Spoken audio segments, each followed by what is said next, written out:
Ladies and gentlemen, the following podcast is set for one episode. Your host from Columbus, Ohio, is Michael Kirk.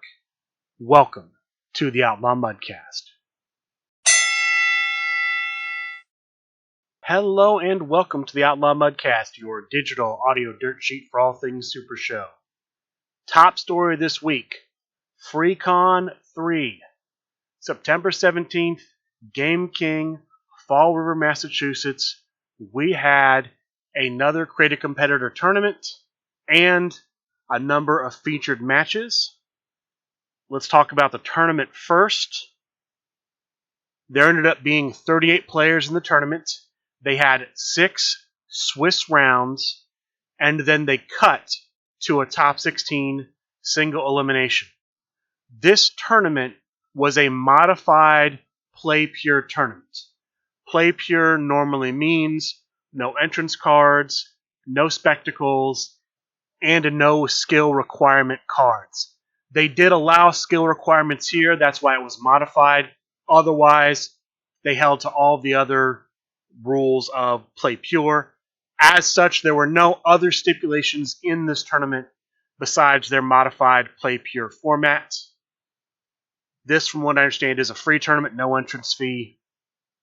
The top 4 in this tournament end up being your 2 semifinalists, Void making his return, playing as Candice LeRae, and the Cheetah, who took Snake Pit into the top 4 without a single loss, undefeated on the day until the semifinals. The finalists were Candy Ma'am, who defeated Void to make the finals, playing as herself, and Jokerfish, who defeated Cheetah, ending his undefeated streak to make the finals as Combat Chris. This ends up being a very short match, just a few turns, and at crowd meter 0, the winner, I believe, rolling a 9, Candy Ma'am. Candy Ma'am wins with her own competitor, Freecon 3. As a result, I believe she announced that the competitor she is going to make is Emo Candy. I don't know any more than that, and that is not hard and fast. That is subject to change. But that is the announcement I saw her make. Emo Candy is the competitor she is going to create. Besides that, there were 3 featured matches. The first of the featured matches actually took place before the tournament started. The LFF United States Championship was on the line. The champion, Swaggy D, who plays as himself as champion, took on the Screaming Dancy, who used chamomile tea.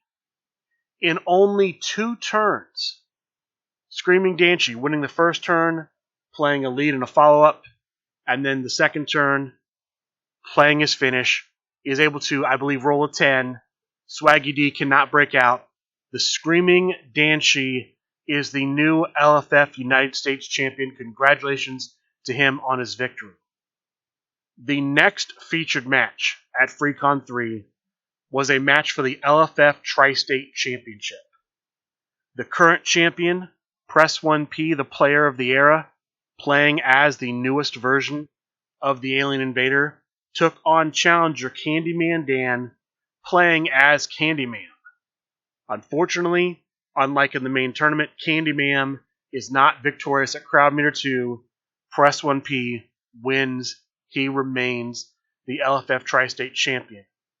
However, after the tournament is done, because this match took place before the finals, after the tournament is done, Press 1P is forced to defend the championship again.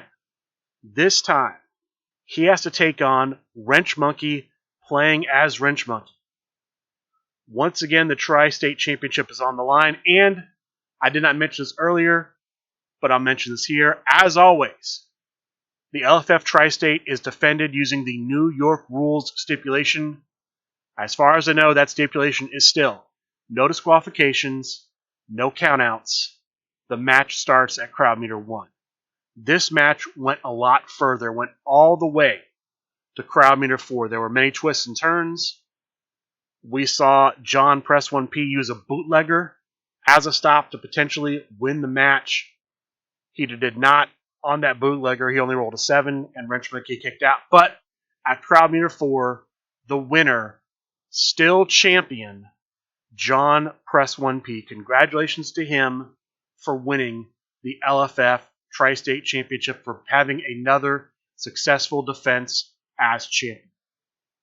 That was all of the big featured matches. I will mention this. There was also a raffle for a creative competitor. Simon Davner, from what I understand, won that raffle. As a result of winning, he gave the prize to the Void, so the Void could make Fast Hands Cam a competitor in Super Show the Game. Fast Hands Cam was a Super Show player local in the New England area.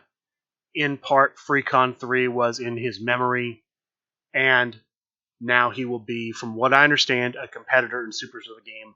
If I'm wrong there, I apologize, but that was my understanding of what happened. And that is Freecon 3. That is all the news I have on the event. I think next I'll talk about a couple of the other championship matches that happened this week, and then I'll go into some upcoming events. So first, there were a couple of championship matches that happened this week. The first was a defense of the Deep South Tag Team Championship. The current champions, the Mott Boys, took on former LFF Tag Team Champions McPeak Inc. Brian Lee played as Snake Pit. Piglet played as Big Shot. That was the Mott Boys team. Mac McPeak played as Mac Attack. And Jeff McPeak played as the new version of Velvet Assassin in a relatively short match, ending at crowd meter 0 with the winners, still champions, the Mott Boys. Congratulations to them for their victory. The other match for championship this week, the LFF Triad Championship, was on the line. The champion, the Alien Invader, playing as the newest version of that competitor, took on challengers Le Penguin, playing as Salty Sailor, and Stephen Owen, playing as Texas Juggernaut. This was a pretty good match from what I recall. It went to crowd meter 1. The winner, still champion Alien Invader. Alien Invader joins Candyman Dan and the Nightmare King as the only Triad champions to ever have a successful defense. So, we will see if the Alien Invader can separate himself in his next defense and become the only man with 2 defenses of the championship. When that will happen, we don't know. Date and time to be announced. Those are the championship matches that I'm aware of from this week, outside of what's going to happen on Sunday Night Fights. As I record this, it is September 18th. Sunday Night Fights is scheduled to take place later tonight. It will be on the end of this show. I will give the results at the end of this show, because unfortunately the majority of this show is going to be recorded prior to those matches happening. Since I'm talking about Sunday Night Fights, I might as well bring this up now. One of the matches on Sunday Night Fights, the LFF Hardcore Championship, is going to be defended. I was supposed to be the next challenger, but for a multitude of reasons, I have decided to not go against my lifetime ban from championships. I have withdrawn from all of the championship considerations I've had. That's including the hardcore and the trios. As of right now, I feel that I deserve the ban. Maybe someday that'll change, but right now, I've decided to stop bucking the ban and just accept it. Accept that is the wrap on me. I deserve to be banned. Just had to bring that up. Now, let's talk about upcoming events for Super Show the Game. I will start with the next major event out of Louisville, Kentucky. They're going to be running a big in-store event for the locals October 1st at Miso's Games in Louisville, Kentucky. At Nerdvana in New Jersey, they're going to have a Create a Card tournament October 8th. 2020 vision in effect. It will be bullet rounds, and then there will be a top cut with stipulations from a list that they will publish in advance. The week after that, October 15th, Marktoberfest 4 is going to be taking place. This is a Create a Competitor tournament. I also expect that we will see the LFF World Heavyweight Championship defended. The current LFF World Heavyweight Champion, James Booker, is a local player. He's based out of Recess Games, where Marktoberfest 4 will be.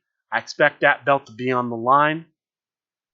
ArmorCon is also that same weekend, October 14th through 16th. So we'll have that going on at the same time, Marktoberfest 4 and ArmorCon. I won't be at ArmorCon. I will be at Marktoberfest 4, and I will give you all the information I have. We will also have Brian Waitford Schmidt, who I should have mentioned this earlier. I'll mention it now. Did do a lot of streaming at Freecon 3, and that was sort of a test run for the streaming he's going to be doing at Marktoberfest 4. So look for that. Twitch.tv/SRGUniverse. Marktoberfest 4 will be streamed on the official Twitch page for SRG Universe. And then the final event that I have, I only found out about this event earlier this week. Hold the Line Harry himself contacted me to let me know that Atlanta will be running their first ever Create a Competitor tournament. November 5th at TFD in, I believe, Alpharetta, Georgia. They're going to be holding a Create a Competitor tournament.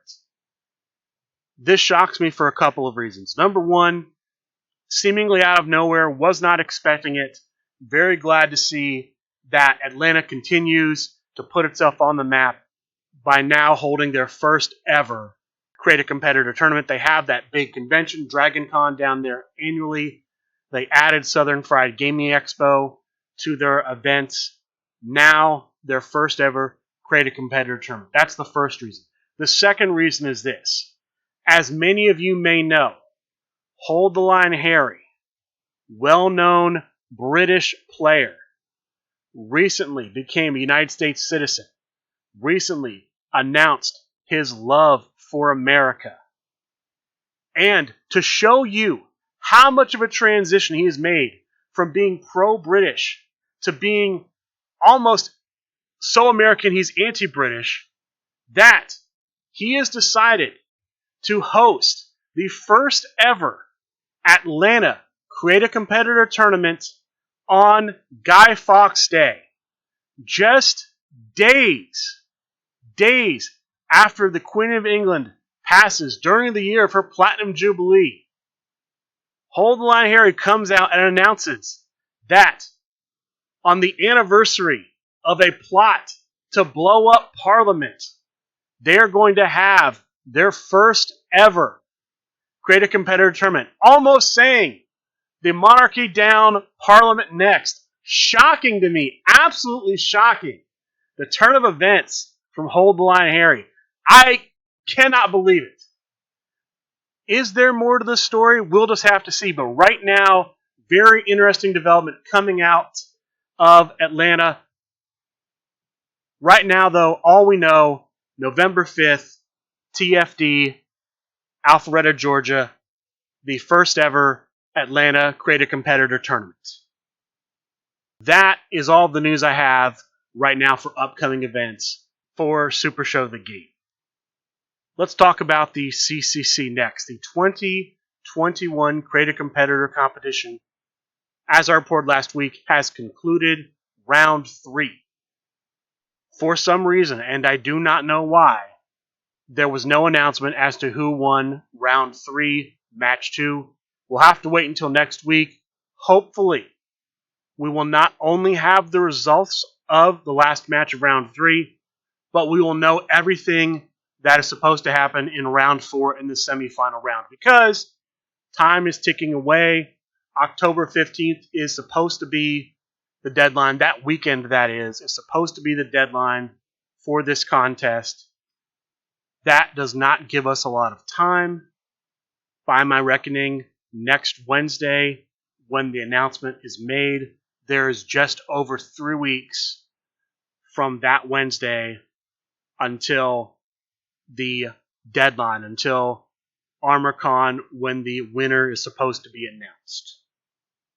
That also does not give a lot of time, assuming the previous year's deadlines are still in effect, meaning last year and the year before, so for the 2020 and the 2019 Create a Competitor competitions, the deadline to submit your competitor was Halloween. You had to be done, you had to submit your competitor by Halloween night. If there are no more delays, and the contest concludes around the most recent deadline given, that only gives people about 2 weeks to enter the next CCC. That's a very tight window. So I have to hope that the contest sticks to the deadlines and it will be done on time going forward. Because outside of that, it could cause real problems for the 2022 CCC if there are more delays. So I'm hoping from here on out, the contest runs smoothly, concludes by the new deadline, and there's plenty of time to get the 2022 CCC up and running. Because unlike last year, where the contest started, the first week of the contest was the last week of 2021, I'm hoping this year, the 2022 CCC starts early December. That there's at least a few weeks in 2022 when the CCC runs. That is all I have for news on the CCC, the Create a Competitor competition. Faction Wars 4.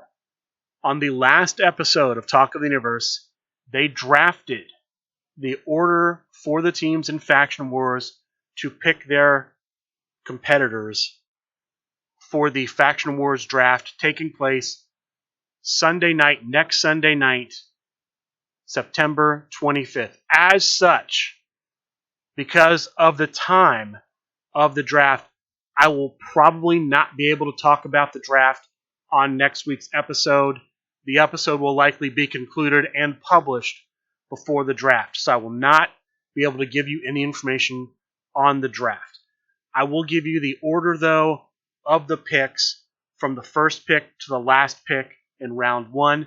It's going to be a snake draft. So, in the first round, it'll be picks 1 through 19, because there are 19 teams in this Faction Wars.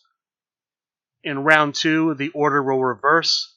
It'll go from pick 19 to pick 1. Round 3 will go from 1 to 19. 4 from 19 to 1. On and on. There should be 8 rounds because people will have to pick 6 singles competitors, 1 tornado tag team competitor, and 1 trios competitor. Here is the order. I'm just going to give it to you from pick 1 to pick 19. Pick 1, Firing Squad. Pick 2, The Dynasty. Pick 3, Steel City Saints. Pick 4, Impact. Pick 5, New World Order. Pick 6, Paradise. Pick 7, Los Indecibles. Pick 8, Huddle Commandos. Pick 9, The Higher Class. Pick 10, Bodybuilding. Pick 11, DQX. Pick 12, Think Tank. Pick 13, Honor No Longer. Pick 14, The Line. Pick 15, Dangerous Wool Order. Pick 16, Freak Show. Pick 17, Crime Wave. Pick 18, The Armada.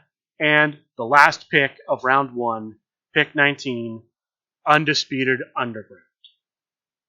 That is the Faction Wars draft order. Some other information. We know that, like in Faction Wars 3, there will be a Phase 0. Basing this on last year, there will be a competition to determine the seed order for Phase 1. That's all I know as of right now. It's all I can give you based on last year's procedures, based on what happened last year. Also, during the Faction Wars draft, it has been announced that the date and location for Grand Gathering 3 will be announced at some point during the draft, and the draft is scheduled to have the pre-show start at 7:30 p.m. Eastern on twitch.tv/srguniverse. The actual draft will start at 8 p.m., go until all 8 rounds have concluded. Sometime during that broadcast, the date and location for Grand Gathering 3 will be announced. Grand Gathering is basically a multi-day convention specifically for Super Show the game. There will be tournaments every day, all day. If it's like the first one, they'll be play late into the night. They'll have a dedicated play space at a convention hall or a hotel. I went to the first one. It was a great time. Not sure yet if I'll be able to make the third. I'm going to try. Again, we don't know where or when it's going to be, but Grand Gathering 3, look for the information about Grand Gathering 3 to come out a week from today during the draft. And then I also have to talk about it the week after on the show because, again, I will not be able to give you any information on what happens next Sunday night because the show will already be published. I have an update concerning the current Underworld #1 contender tournament. I had reported in the past that the Underworld faction fights, as it's called, has been going on. 8 representatives from 8 different factions were selected to compete to be a contender for the LFF Underworld Championship. The last time we talked, I had no information outside of who the matchups were in the first round of this tournament. There have been updates, so let me give you the updates for this tournament. The opening rounds and the semifinal rounds have concluded. Let me give you the winners of the opening round, the winners of the semifinals, and who is in the finals of this Underworld Contender Tournament. The winners of their first round matches, all ladder matches, are Matt Barone playing as Colin the Chrononaut, the GOAT Brock Smith playing as El Super Hombre, Paul Trejo playing as Terror Skull, and Split playing as Davey Richards. They all won their ladder matches in the first round. The second round, the semifinal round of this tournament, Liger's Den matches. Matt Barone versus Brock Smith in the first match, Paul Trejo versus Split in the second match. The winners in this round were the GOAT Brock Smith and Paul Trejo. So, we have the GOAT Brock Smith representing Crime Wave, playing as El Super Hombre, versus Paul Trejo representing the Line, playing as Terror Skull, in the finals of this tournament, which will be played under the Ring of Fire stipulation. As of right now, I do not have the results. I do not know if the finals match happened. But the 2 finalists are the GOAT Brock Smith and Paul Trejo. Crime Wave versus the Line. The winner will face whoever the LFF Underworld Champion is at the time the match is scheduled. The LFF Underworld Champion is currently the phenomenal one, Kirk Polka. This brings us to the online tournaments from this past week. The first of the online tournaments, the Monday night consigliere fights. 10 players Monday night playing in group stage to a top cut. Top 2 from each group of 5 advancing. So 4 players make the top cut. In the opening round, the semifinal round of the top cut, all of the matches are played using the Raven's Blood Cemetery stipulation. The finals match and the third place match are both played using the Dark Match stipulation. The top 4 from the Monday night consigliere fights are, in 4th place, playing as Mark the Shark, the Judge Tim Riley. In 3rd place, playing as the Trash Man, the Italian Bombata. The finalists are the Cannoli as Copycat and Bob Dunn as Dr. Jake Hill, with the winner, the Cannoli as Copycat. Congratulations to the Cannoli for winning the Monday night consigliere fights. This brings us to Chibi's Thursday night fights. There are 12 players this week in Chibi's Thursday night fights. 3 groups, 4 players per group. Top 2 from each group advanced, meaning that there are 6 players in the top cut. From what I understand, and I could be wrong here, that means we end up having a triad finals. It looks like the top 6 played off in Ring of Fire matches, and then the remaining 3 faced off in a triad match. The top 3, from what I'm seeing here, the top 3 were in third place, playing as Flyboy, Bob Dunn. In second place, playing as Kenny Omega, Alec Ventresca, and the winner of Chibi's Thursday night fights, Chris Pate, playing as Theo the Greek Neo. Congratulations to Chris Pate for his victory. The last online tournament from this week, a pop-up tournament, a Friday Play Pure pop-up tournament. 8 players, 2 groups of 4. Top 2 from each group advance into the top cut. It does not appear there are any stipulations other than Play Pure. I talked about Play Pure earlier. The top 4 end up being your 2 semifinalists, Will Priest as Captain CJ Sparra and Cheshire as the Greek god Papadon. In second place, the Italian Bombata as the Italian Bombata, and the winner of the pop-up event, Hold the Line Harry, playing as himself. Congratulations to Hold the Line Harry for winning the Friday night pop-up event. That brings us to Sunday night fights. There were 3 matches on this episode of Sunday Night Fights. 2 of them I was aware of. The third was a surprise. I wish they would do a little bit better job of promoting the match card for Sunday Night Fights, because so often you're going in blind. There have been so many occasions I tune into Sunday Night Fights and I have no idea who's on the match card. That's enough of that, though. Let's get on to the match card itself. The opening match of the night, Piglet versus Candyman. I was aware of this match. I saw that there were a couple of promos for it. Didn't know a lot about it. It was Piglet as Candyman versus Candyman as Ember Wolf. A little bit of a controversy here because from what I understand, just based on a couple things I saw in the chat on Twitch, Candyman maybe was supposed to play as Piglet. They were maybe supposed to play as each other's competitors. I don't know that. So there could have been a miscommunication. Not sure what happened. I do know that Piglet was playing Beg for Mercy, which against Ember Wolf is dead. Candy Mam has a technique skill of 9. Ember Wolf has a technique of 10.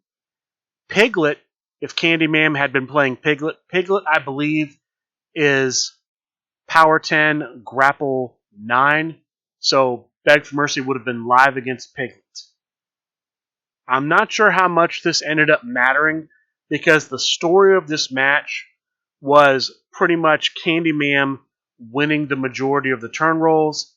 She gets the first finish. Piglet is unable to stop it. He does, however, kick out. Goes to crowd meter 1. At crowd meter 1, she hits another finish. He can't stop it, and he can't kick out. The winner of the opening match of Sunday Night Fights is Candy Mam. Congratulations to her. The next match on the card is the one I was unaware of. I actually talked about it a little bit earlier, though. This was the finals of the Underworld Faction Fights Contender Tournament. I'd mentioned earlier that Paul Trejo as Terror Skull was going to take on Brock Smith as El Super Hombre in a Ring of Fire match the winner would become a future contender for the Underworld Championship. This was actually a pretty good match, pretty back and forth match. Brock Smith playing as El Super the El Super gimmick that forces the opponent to bury when El Super hits a card with Super in the name, kind of worked against Brock Smith. Brock Smith, as the match went on, became dangerously close to losing via the special finish. With the special finish in a Ring of Fire match, I believe it is when you end your turn with no cards in your deck, you lose the match via special finish. Brock Smith was in danger of that, but at Crowd Meter 2, he's able to hit the finish. I believe he rolls a 10. Paul Trejo unable to kick out, so Brock Smith wins the Underworld Faction Fights tournament. He will be a future contender for the LFF Underworld Championship. And that brings us to our main event, the LFF Hardcore Championship. The champion, Time Bomb Tim, playing as Wrench Monkey. The challenger, stepping in this week, the Director of Operations, David Marisak, playing as the man from IT, in a steel chain match. This ended up being a pretty lopsided match. Time Bomb Tim, very early in the match, gets out, I believe it's a clutch onto the opponent. So every time he rolls his submission, it's an 11, and that gives him a lot of success very early. And he's able to use the successful rolls as well as his gimmick to get his sharpshooter in play. Rolls a 10 with the combination of the sharpshooter and set up the steel chain, and the Director of Operations is unable to kick out. Time Bomb Tim successfully defends the LFF Hardcore Championship the first time for him. Congratulations to him for winning that match. I believe the next contender for the LFF Hardcore Championship is Michael Kerr. I'm not 100% on that, but I believe he's the next contender. When that match will happen, we'll just have to wait and see. There will not be an episode of Sunday Night Fights next week because the LFF Faction Wars 4 draft is happening that night on the Twitch page. As far as future online events go for Super Show the Game, there's currently nothing listed on supershowthegame.com, but I would not be surprised if there's a Monday night event, a Thursday night event, and I expect there to be Dojo on Tuesday night. So if you're interested in playing online, keep a lookout for events to get posted on supershowthegame.com. With that being said, I would like to thank all of you for listening, and a good day.